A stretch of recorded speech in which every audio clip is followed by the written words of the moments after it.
Hi friends, this is toppers from education. एक नई शुरुआत करते हैं, एक नया सेशन करते हैं, एक नई क्लास करते हैं। आज मैं आपको कुछ बारीकियां, कुछ बेसिक्स बता देता हूँ जो आपकी तैयारी में आपको काम आने वाली चीजें हैं। किस प्रकार से आप उन्हें स्ट्रॉन्ग करेंगे, किस प्रकार से आप उन्हें तैयार करेंगे।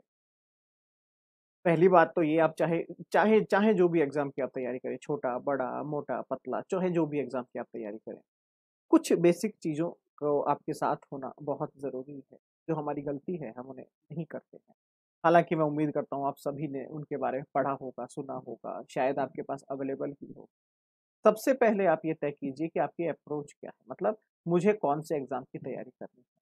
सबसे पहले आप फिक्स कीजिए आपका डेस्टिनेशन, आपका लक्ष्य तय कीजिए सबसे पहले आप, कि भैया मुझे तो यूपीएससी करना है, या मुझे तो ये एग्ज़ाम करना है, मुझे तो वो एग्ज़ाम करना है, मुझे तो स्टेट पीसीएस करना है, मुझे ये इस स्टेट में जाना है, मुझे नेट का एग्ज़ाम देना है, मुझे कुछ भी नहीं करना, मुझे सिर्फ़ पढ़ना है। पहले आप अपना डेस्टिनेशन फिक्स कीजिए। जैसे ही वो फिक्स हो जाता है, तो फिर उस एग्ज़ाम से संबंधित आप अपना सिलेबस निकाल कर लाइए, इस सिलेबस के अंदर क्या-क्या दिया हुआ है। सिलेबस आने के बाद चेक कीजिए उस सिलेबस का स्टडी मटेरियल आपको कहाँ-कहाँ मिल जाएगा।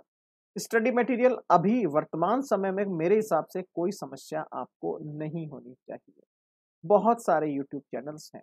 जिस समय 2012-13 में हमने हमारा यूट्यूब चैनल शुरू किया था, उस वक़्त हम एकमात्र थे जो ऑप्शनल सब्जेक्ट का यूट्यूब चैनल चला रहे थे। बट ये सब्जेक्ट ऐसा है फिलॉसफी, जो कि चीज़ों से विरक्त करता जाता है आपको धीरे-धीरे। तो हमने कभी ये नहीं सोचा कि हम बहुत बड़े चैनल बन जाएँ या व्हाटएवर। बट 2012-13 से जब हम रन कर रहे थे, तो उस वक़्त कोई भी चैनल आस-पास नहीं था फिलॉसफी से संबंधित। और कितने view, 10 view, 15 view, 11 view, 2 subscriber, 3 subscriber. तो हम सोचते थे यार ये क्या सिस्टम है। उस वक़्त की परिस्थितियाँ अलग थी, आज से 8-9 साल पहले की। आज की परिस्थितियाँ ऐसी है, आप यूट्यूब पे एक क्लिक करेंगे तो फिलॉसफी के सैकड़ों वीडियो आपके सामने हों।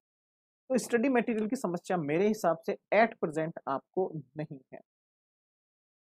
2012, 13, 14, 15, 16 तक का जो टाइम था, वो बच्चों के लिए बड़ा पैनिक का समय था। उन्हें समझ में नहीं आता था फिलॉसफी में क्या करेंगे। तो स्टडी मटेरियल आपके पास अभी अवेलेबल है। दूसरी बात, स्टडी मटेरियल का मतलब केवल किताब कॉपी नहीं होती है। स्टडी मटेरियल का मतलब वो सब कुछ मटेरियल जिसके द्वारा मैं इस सिलेबस को कवर अप कर सकता हूँ। वो सब कुछ वीडियो, आपका डिस्कशन, किसी से आपने बात किया, सब कुछ स्टडी मटेरियल ही कहलाता है। चौथी बात, एक बड़ा ही इंपॉर्टेंट क्वेश्चंस आप लोगों के दिमाग में आता है, सर स्टडी मटेरियल आ गया, सिलेबस आ गया, पता कैसे चले कि मैं सही जा रहा हूँ या गलत जा रहा हूँ। इसके लिए आपको चाहिए 4 previous year question papers. Previous year question papers, वहां से आप ये चेक कीजिए कि साहब यहाँ चारवाक के बारे में एक क्वेश्चन पूछा हुआ था, सिलेबस में भी था, लेकिन मैंने किताब में कहीं नहीं देखा। ढूंढिए उसे, पकड़िए उसे, कहाँ गया वो। क्लियर हो गया। नेक्स्ट, जैन दर्शन पढ़ा हुआ है, सिलेबस में भी था, याद भी है, मैं एक क्वेश्चन कर सकता हूँ। नेक्स्ट, सेल्फ एनालिसिस कहते हैं इसे, खुद का परीक्षण करना कि मेरी पढ़ाई किस स्तर पर पहुंची, किस लेवल तक मैं पहुंचा। तो इसे कहते हैं सेल्फ एनालिसिस। ये करना बहुत जरूरी है। तो सिंपल 4 स्टेप्स हैं जिसको आप चाहे तो यूज कर सकते हैं। कुछ बच्चे मुझसे पूछते हैं कि सर हमने शेड्यूल बनाया है हमने एक टाइम टेबल बनाया है कि मैं सुबह 4 बजे उठूंगा, मैं सुबह 5 बजे उठूंगा, मैं सुबह 6 बजे उठूंगा, मैं सुबह 7 बजे उठूंगा। 7-8 दिन तो हमारा शेड्यूल चलता है, फिर टूट जाता है। क्या चक्कर है? हाँ, शरीर के अगेंस्ट जाएंगे तो देखिए आप कभी भी, मेरे हिसाब से आप उसे फॉलो नहीं कर पाएंगे। शरीर के अगेंस्ट आप मत जाइए तो बेटर है। सुबह 7 बजे तक नींद आती है, वेरी गुड। 5 बजे तक आती है तो वेरी गुड। पढ़ाई 5 बजे बाद जो होनी है वो 7 बजे के बाद भी हो सकती है। फिर कुछ लोग कहते हैं सर ब्रह्म मुहूर्त तो 4 बजे का होता है, तो पढ़ाई तो 4 बजे होती है। ब्रह्म मुहूर्त जैसा कंसेप्ट जो था वो बहुत पहले चला करता था। समय बदलता है, चीजें बदलती है, परिस्थितियां बदलती है, सिद्धांत बदलते हैं, नियम बदलते हैं, कानून बदलते हैं, दर्शन बदलता है, नजरिया बदलता है, दार्शनिक बदलता है, सब कुछ बदल जाता है। जब ब्रह्म मुहूर्त की बात की जाती थी, उस वक्त हम कृषि प्रधान हुआ करते थे, पशुधन हमारे पास हुआ करता था, और जानवरों का जो दूध निकालने का समय होता है वो अर्ली इन द मॉर्निंग होता है, 4-5 बजे के आसपास। तो हमें उस ड्यूटी के लिए सुबह उठना पड़ता था। अगर हम लेट हो जाते थे तो फिर हम दूध निकाल नहीं सकते थे जानवरों, ठीक है, जानवर हमारे खराब हो जाते थे, फसलें हमारी खराब हो जाती थी। तो हमने खुद को प्रकृति के साथ जोड़ रखा था कि हम साहब हमारा काम है सुबह उठ के करने का जानवरों की सेवा पूजा, तो हम सुबह 4 बजे उठेंगे तो हम उठ जाते थे। आज की आपकी लाइफ़स्टाइल अलग है। उस वक़्त आप शाम को 5 बजे 6 बजे सो जाते थे। आज आपकी रात-रात को 2 बजे होती है। आप सोते रात को 2 बजे हैं तो आप 4 बजे नहीं उठ सकते। तो माइंड से इन प्रेशर को रिलीज़ कीजिए। ये चीज़ें काम की उस वक़्त थी, आज नहीं है क्योंकि आज लाइफ़स्टाइल वैसी नहीं। अभी तक अगर मैं उन चीज़ों को अपने ऊपर ढोऊँगा, अपने ऊपर रख के चलूँगा, तो मैं आगे नहीं बढ़ सकता। अगर मेरा शरीर कहता है कि मुझे 7 बजे तक सोना है, तो मैं शरीर की को कैसे इग्नोर कर दूँ? मैं मेरी बॉडी की रिक्वायरमेंट को कैसे इग्नोर कर दूँ? आपको भूख लगती है, आप खाना खाते हैं। आपको प्यास लगती है, आप पानी पीते हैं। आपका नाचने का मन करता है, आप नाचते हैं। तो आपका जब सोने का मन होता है, तो हम सोएँ क्यों नहीं? जबकि जब आप सोते हैं, तब आपके ब्रेन का रियल डेवलपमेंट होता है। जैसे हम कंप्यूटर को रिफ्रेश करते हैं ना, रिफ्रेश, रिफ्रेश, रिफ्रेश, उसी तरीके जब आप सोते हैं, तो आपके ब्रेन के अंदर नए-नए, नए-नए, नए-नए, नए-नए, छोटे-छोटे, छोटे-छोटे न्यूरॉन्स डेवलप होते हैं, जो कि इन्फॉर्मेशन के काम आते। साइंस कहता है कि अगर आप 2 घंटा टीवी देख रहे हैं, 2 घंटा वीडियो गेम खेल रहे हैं, 2 घंटा आप कोई एक्टिविटी कर रहे हैं और अगर आप 1 घंटा सो जाते हैं, ये एक्टिविटीज़ नहीं करते हैं, तो आपका ब्रेन ज़्यादा स्मार्ट होगा, ज़्यादा शार्प होगा आपका ब्रेन। तो सोना शरीर के लिए अच्छा है, इसमें बुराई नहीं है। तो इन चीज़ों से दूर हटिए। मैंने बहुत लोगों को देखा, बहुत ही लोगों को देखा 8-9 साल में, सर मैं 4 बजे उठना चाहता हूँ लेकिन मेरी तबीयत खराब हो जाती है, मैं 5 बजे उठना चाहता हूँ लेकिन नींद नहीं खुलती है, मेरा सिलेक्शन होगा या नहीं होगा। अरे भैया 4 बजे उठकर सिलेक्शन हो जाता, तो मेरे हिसाब से तो आज मैं खुद आईएएस बन जाता। कि मैं 4 बजे उठता था, मैं आईएएस बन गया। आईएएस बनने का पहला तरीका 4 बजे उठो, ये कौन-सा नियम है? एग्ज़ाम आपसे नॉलेज पूछता है, आपकी लाइफ़स्टाइल नहीं पूछता, ठीक है? तो इन चीज़ों से दूर हटिए, इन गलत अवधारणाओं से दूर हटिए, इन गलत जो कॉन्टेक्स्ट हमें सिखाया गया है, गलत मतलब ये उस वक़्त के हिसाब से सही था, आज ये सही नहीं है। आज के 20 साल बाद, 30 साल बाद किसी को आप ये कहेंगे कि पैर छुओ, तो कहेगा क्या पैर पैर पैर कौन छूता है यार? ये क्या बेकार बातें कर रहे हो? आप कहेंगे ये तो बड़ा बदतमीज़ है। नहीं, ये आज से 20 साल बाद का कल्चर होगा, इसे एक्सेप्ट करना होगा आपको। परिवर्तन को आपको स्वीकार करना होगा। पारंपरिकता, आधुनिकता, ठीक है? एक तरफ आपका ट्रेडिशन है, एक तरफ आपकी मॉडर्निटी है, आधुनिकता है। आप उसे इग्नोर नहीं कर सकते और आज जो मॉडर्न है, कल वही ट्रेडिशन बन जाएगा और कल जो मॉडर्न था, आज के लिए वो ट्रेडिशन है। तो ये सिस्टम ऐसे ही चलता रहता है। आप अगर नई-नई चीज़ें नहीं सीखेंगे, तो आपका ज्ञान, आपका समाज खराब हो जाएगा। कहते हैं ना कि ठहरा हुआ पानी जो है वो कभी भी गंदा हो सकता है, सड़ जाता है वो। बहता हुआ पानी हमेशा फ्रेश रहता है। तो बहता हुआ कल्चर ही हमें डेवलप करना है। आप चूँकि फिलॉसफी के स्टूडेंट हैं, आप आप ज़्यादा अच्छा जानते हैं। आप देश के अगर मैं कहूँ तो 130 करोड़ में से आप उन हज़ारों या लाखों में से आते हैं जो दर्शन शास्त्र पढ़ रहे हैं। तो ऑब्वियसली बात है आप उनसे अलग हैं। तो आपकी विचारधारा भी अलग होनी चाहिए। आपके सोचने का तरीका भी अलग होना चाहिए, आपका नज़रिया भी अलग होना चाहिए। भले ही आपसे कोई सहमत हो या ना हो, उससे मुझे कोई फ़र्क नहीं पड़ता। मैं जो देखता हूँ, मैं वो बोलता हूँ। मैं किसी के दबाव में गलत बोलूँ, ये गलत है। मैंने देखा कि घर में चोरी हुई, तो मैं कहूँगा साहब चोरी हुई वहाँ पर, चाहे आप मुझे 2 चाँटे मारो। हाँ, अगर 3 मारोगे तो मैं चेंज हो सकता हूँ बट 2 में तो मैं ठीक है, 2 में तो मैं नहीं कहूँगा, ठीक है? तो कहने का मतलब ये है, आप दूसरों से इन्फ्लुएंस मत होइए, आपके खुद के विचार हैं। जब आप फिलॉसफी का सिलेबस पढ़ेंगे अपने एग्ज़ाम के पॉइंट ऑफ व्यू से, वहाँ भी आपको ये चीज़ काम में आने वाली है। बहुत लोग कहते हैं सर इस किताब की एज़ इट इज़ कॉपी कर दूँ क्या? ये श्लोक लिखना ज़रूरी है क्या? हैं? ये दार्शनिक ने एज़ इट इज़ जो कहा था वो लिखना ज़रूरी है क्या? हमारे टीचर ने कहा था कि जो दार्शनिक ने कहा है वही लिखना वरना नंबर नहीं मिलेंगे। ये सब खराब बातें हैं, गलत बातें हैं, इनका कोई भी निष्कर्ष नहीं है। सब बेवकूफ़ियत भरी बातें हैं, इन पर विश्वास मत करना। अगर आप कहते हैं कि जो दार्शनिक ने कहा वही लिखना है, तो जाइए आप पहले बुद्ध के जो वास्तविक त्रिपिटक थे, वो उठा कर लाइए। चारों वेद लेकर आइए, 108 उपनिषद लेकर आइए, उन सबका अध्ययन करते हैं अगले 15 साल तक हम। फिर जब बूढ़े हो जाएंगे तब हम कहेंगे कि हाँ अब लाइए आंसर कॉपी, अब हम लिखते हैं। तो आयोग क्या कहेगा, बाबा जी आप रहने दीजिए, अब आप मरने वाले हैं। नहीं,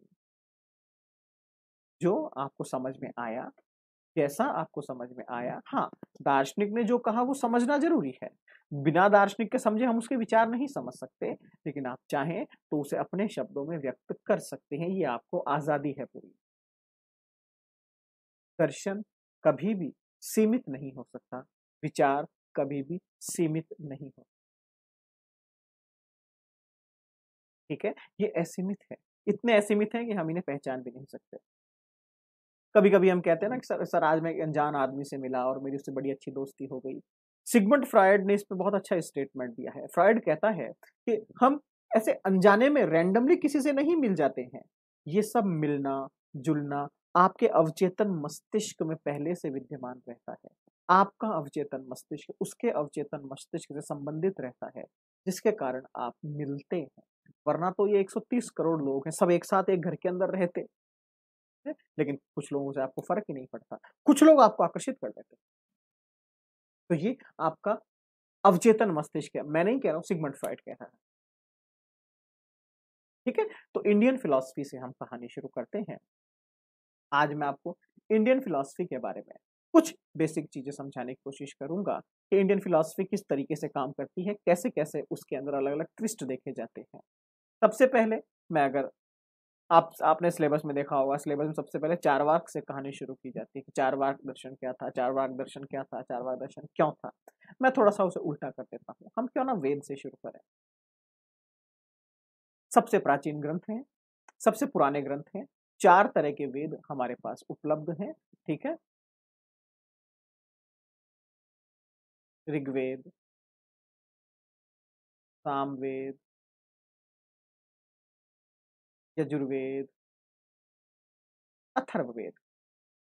अथर्ववेद को वैसे तो कुछ लोग एक्सेप्ट भी नहीं करते हैं, स्वीकार भी नहीं करते हैं, बट 4 वेद माने जाते हैं। ऋग्वेद में अलग अलग ऋचाएं हैं, अलग अलग तरह की ज्ञान है, अलग अलग तरह के व्याकरण हैं, अलग अलग तरह की पूजा पाठ की पद्धतियां हैं, जिनके द्वारा ईश्वर को मनाया जा रहा है, जिसके द्वारा हम ईश्वर की प्राप्ति करने की कोशिश कर रहे हैं। ये वास्तविक ज्ञान है, प्योरीफाई नॉलेज है, इसके अलावा कोई भी प्योरीफाई नॉलेज नहीं है।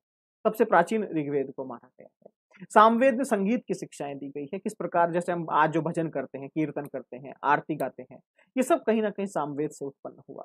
सामवेद आपको ये समझाने की कोशिश करता है कि संपूर्ण ब्रह्मांड के अंदर एक संगीत विद्यमान है। हम सांस भी लेते हैं तो उसकी एक रिदम है, उसका एक फिक्स शेड्यूल है, एक फिक्स अंतराल है। हम जल्दी जल्दी सांस नहीं ले सकते लगातार, एक टाइम बाद हमें फिर से उस रिदम में आ जाना पड़ेगा। जैसे कि हम पानी में पत्थर डालते हैं, तरंगे निकलती है, लेकिन पानी फिर शांत हो जाता है। इसी तरीके से इस ब्रह्मांड में अगर पत्ते भी हिलते हैं तो उनकी आवाज भी बड़े संगीत की तरह से आती है।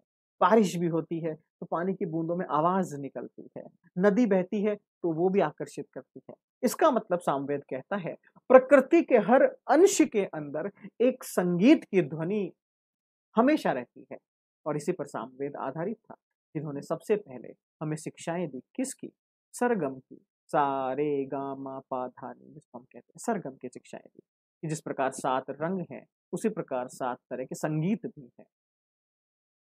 यजुर्वेद में कहीं ना कहीं आपके कर्मकांड बताए गए। अथर्ववेद के अंदर जादू टोना टोटका इनसे बताया जाता है। हालांकि यजुर्वेद के अंदर उपचार भी बताया गया। अथर्ववेद टोने टोटके के कारण बदनाम हो गया, जबकि देखा जाए तो अथर्ववेद बेसिकली कर्म सिद्धांत पर, भौतिक जगत पर आधारित था, जो कि आपके और मेरे लिए सबसे ज्यादा बेस्ट है। तो ये वैदिक कल्चर हुआ करता था। वेद के बाद आते हैं आपके वेदांत। वेद के बाद आएंगे वेदांत। मैं सिलेबस की बात कर रहा हूं, इसके बीच की जो कहानी है वो मैं आपको बाद में बताऊंगा। वेदांत को उपनिषद भी कहते हैं।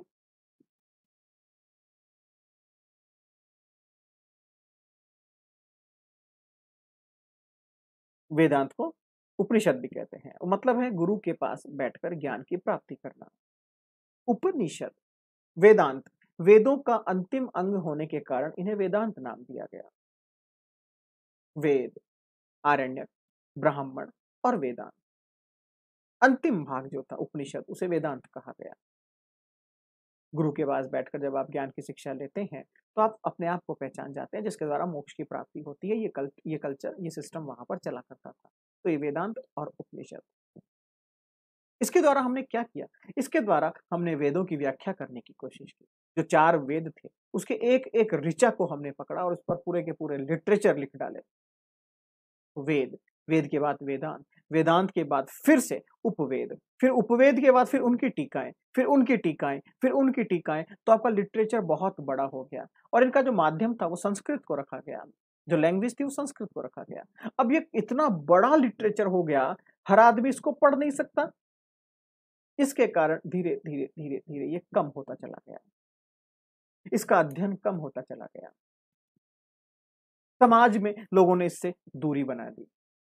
जब दूरी बनी उसका कारण था आपके समाज के 3 दर्शन जो वेदों को नुकसान पहुंचा रहे थे। पहला था चारवाक। आपके सिलेबस में चारवाक के जो टॉपिक आपको पढ़ने हैं वो है चारवाक का प्रत्यक्ष प्रमाण, जिनके द्वारा चारवाक आपको ये समझाता है कि प्रत्यक्ष के अलावा और मुझे कभी किसी से ज्ञान नहीं हो सकता। हम डिटेल्ड में पढ़ेंगे, टेंशन मत लीजिए। प्रत्यक्ष प्रमाण। दूसरा, ये अन्य की बुराई करता है, अन्य प्रमाण की बुराई करता है। तो अन्य प्रमाण की बुराई, मैं भी रफ बता रहा हूं आपको सब कुछ।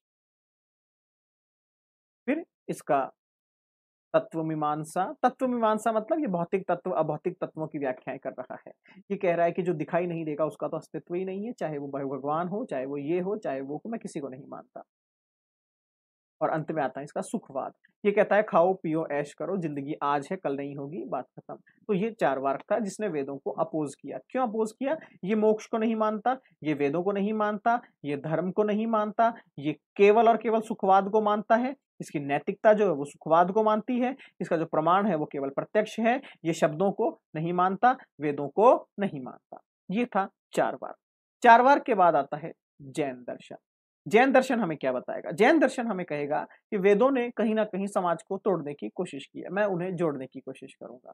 तो क्या वेद सही है? जैन कहेगा नहीं, कोई भी सही नहीं है। तो जैन का एक बड़ा प्रसिद्ध सिद्धांत आता है अनेकांतवाद। अनेक धर्मकम वस्तु, अनेक धर्मकम वस्तु, अनंत धर्मकम वस्तु। अनेक धर्म, अनेक गुण है, मतलब एक तत्व के अनेकों गुण धर्म हैं, हम सभी को नहीं पहचान सकते। तो जो वेद कहते हैं कि वेद संपूर्ण है, वेद पूर्ण है, ये गलत है। यहाँ पूर्ण कोई नहीं है, सब अधूरे हैं। ये बना अनेकांतवाद, जैन दर्शन का केंद्रीय सिद्धांत या जैन दर्शन का तत्व मीमांसा का सिद्धांत।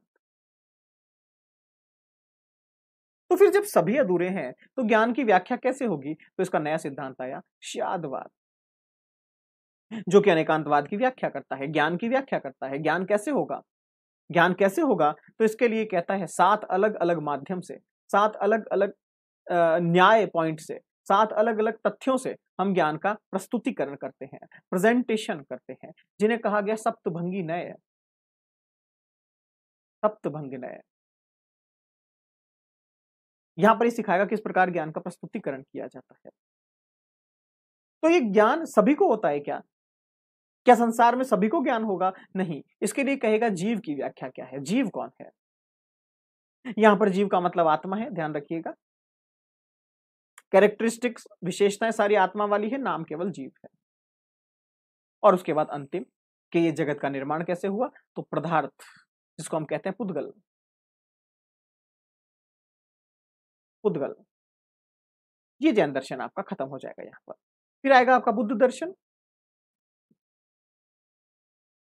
बुद्ध दर्शन आपको ये समझाएगा कि यहाँ पर इस संसार में जो सब चीजों का कार्य और कारण माना जाता है, जो आपके वेद कह रहे हैं कार्य कारण सिद्धांत, वो गलत है। यहाँ पर जो शंकराचार्य का विवर्तवाद का सिद्धांत है कि ब्रह्म कारण है, जगत कार्य है, बुद्ध कहते हैं गलत है। केवल कार्य कारण का एक ही सिद्धांत हो सकता है, वो है प्रत्यक्ष समुत्पाद।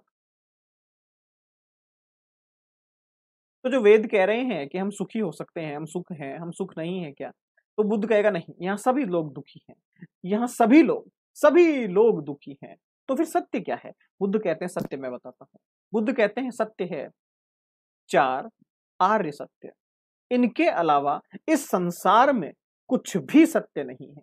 ना वेद सत्य है, ना उपनिषद सत्य है, ना कोई ज्ञान सत्य है, ना कोई जैन सत्य है, ना कोई चारवाक सत्य है। केवल ये चार आर्य सत्य हैं। इनके अलावा सब असत्य हैं। और ये संबंधित थे दुख, दुख का कारण, उसका निवारण और उसका उपाय। इससे संबंधित थे आपके चार आर्य सत्य। दुख दुख दुख दुख दुख, पूरा कंप्लीट दुख के ऊपर ये आधारित था। ये था चार आर्य, फोर नोबल ट्रुथ जिसे हम कहते हैं। फोर नोबल ट्रुथ के बाद आप इससे पूछते हैं कि चलिए आपने कॉजेशन थ्योरी तो दे दिया, कार्य कारण का सिद्धांत तो दे दिया, लेकिन आप इस आत्मा को कैसे सिद्ध करेंगे? तो यहां पर ये अपना नया कंसेप्ट देगा, अनात्मवाद। कि आत्मा जैसी वेदों में लिखी हुई है, अजर है, अमर है, नित्य है, शाश्वत है, ऐसी आत्मा नहीं होती है। आत्मा तो परिवर्तनशील है। ये लगातार शरीर बदलती रहती है, अपना स्वरूप बदलती रहती है। तो ये नित्य नहीं हो सकती क्योंकि ये बदल रही है। ये शाश्वत नहीं हो सकती क्योंकि जैसी पहले थी वैसी अब नहीं है। तो ये तो बदल बदल बदल बदल कर आती है। एक आम के पेड़ में इस बार जो आम लगा है, उसी आम के पेड़ में अगली बार वो आम नहीं लगेगा। यहां तो हर बार नया ही आता है। तो ये अनात्मवाद का सिद्धांत था कि वेदों में जो लिखा हुआ है वैसी आत्मा का अस्तित्व संभव ही नहीं है।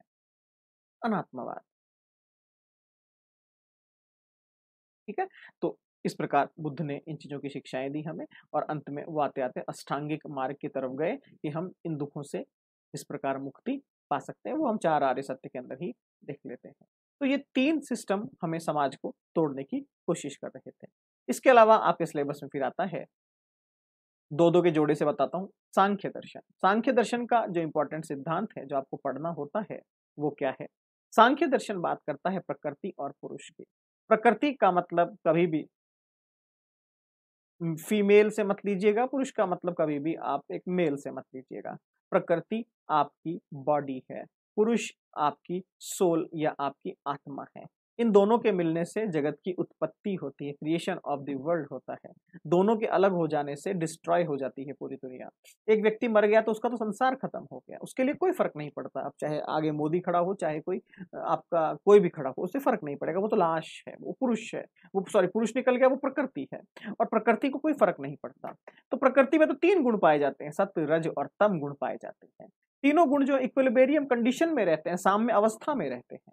जैसे ही पुरुष उनसे मिलता है, प्रकृति अपने आप को डिस्टरबेंस में महसूस करती है कि ये क्या हुआ। तो वो फिर से अपने आप को जोड़ने की कोशिश करती है, और इस जोड़ तोड़ का नाम ही संसार है। और ये जैसे ही अलग अलग हो जाते हैं, इसका नाम विरक्ति है, ये अंत है। ठीक है। तो सांख्य दर्शन पूरा का पूरा इसी कंसेप्ट के ऊपर आधारित है। दूसरा इंपॉर्टेंट कंसेप्ट आता है आपका सांख्य दर्शन का, कॉजेशन थ्योरी, सत्कार्यवाद। भैया बीज में ही पौधा विद्यमान है, पौधे में ही बीज विद्यमान है। यहाँ कोई नया काम नहीं हो रहा, जो काम पहले उसमें मौजूद था वही काम हुआ है। इस बात को ध्यान रखिएगा। तो ये सत्कार्यवाद, इसका कॉजेशन थ्योरी। योग दर्शन सांख्य दर्शन की ही व्याख्या है। ये जो प्रकृति और पुरुष का संबंध था, इसकी ही व्याख्या है योग दर्शन। इसका अष्टांगिक मार्ग आपके एग्जाम पॉइंट ऑफ व्यू से बहुत इंपॉर्टेंट है, जिसके अंदर ये आपको बताता है यम, नियम, आसन, प्राणायाम, प्रत्याहार, धारणा, ध्यान, समाधि, इनके द्वारा किस प्रकार मैं अपनी बॉडी को बैलेंस कर सकता हूँ, किस प्रकार अपनी सोल को बैलेंस कर सकता हूँ। और जैसे ही बॉडी और सोल बैलेंस हो जाती है, तो वही अवस्था स्वर्ग, आनंद, कृपा, भक्ति, शक्ति की अवस्था बन जाती है। तो ये सांख्य और योग दर्शन।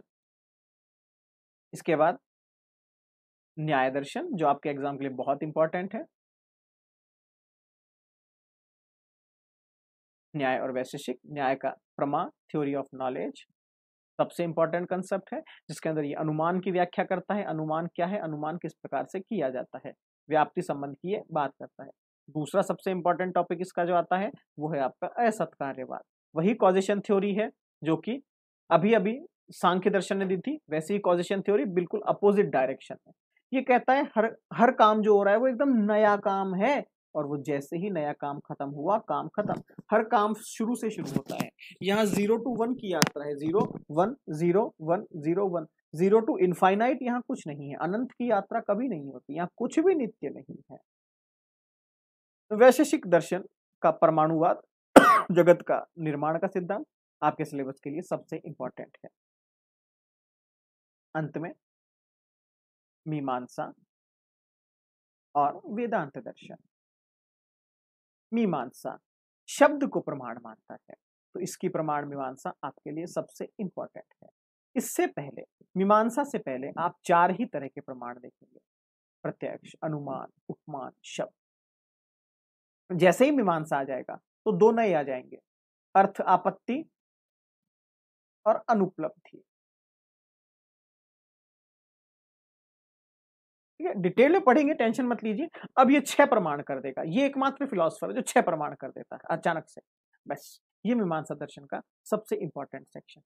इसके अलावा, इसकी प्रमाण मीमांसा के अलावा इसके ईश्वरीय सिद्धांत, वेदों के ऊपर इसका विश्वास, ये भी आपको पढ़ना एग्जाम के लिए बहुत जरूरी है। वेदांत दर्शन, शंकर से कहानी शुरू होगी। अहम ब्रह्मास्मि, ब्रह्म सत्यम जगत मिथ्या, 2-4 स्टेटमेंट हैं जो कि पूरे शंकराचार्य की व्याख्या कर देते हैं। शंकराचार्य ब्रह्म को ही सबसे बड़ा मानता है। ब्रह्म और ईश्वर ये 2 अलग चीजें हैं, शंकर के दर्शन में ध्यान रखिएगा। शंकर ब्रह्म को सबसे महान मानता है और ईश्वर को जगत का निर्माता मानता है। ब्रह्म को निर्माता नहीं मानता है। ब्रह्म वो है जिसे फर्क ही नहीं पड़ता। ब्रह्म तो ईश्वर और माया के मिलने के कारण जगत का निर्माण कर रहा है। ब्रह्म अलग है, ईश्वर अलग है। ब्रह्म ने ईश्वर को बनाया, फिर ईश्वर के अंदर माया के कारण जगत का निर्माण हुआ। हम कहते हैं ना ये जगत है, शंकर कहते हैं ये जगत नहीं है।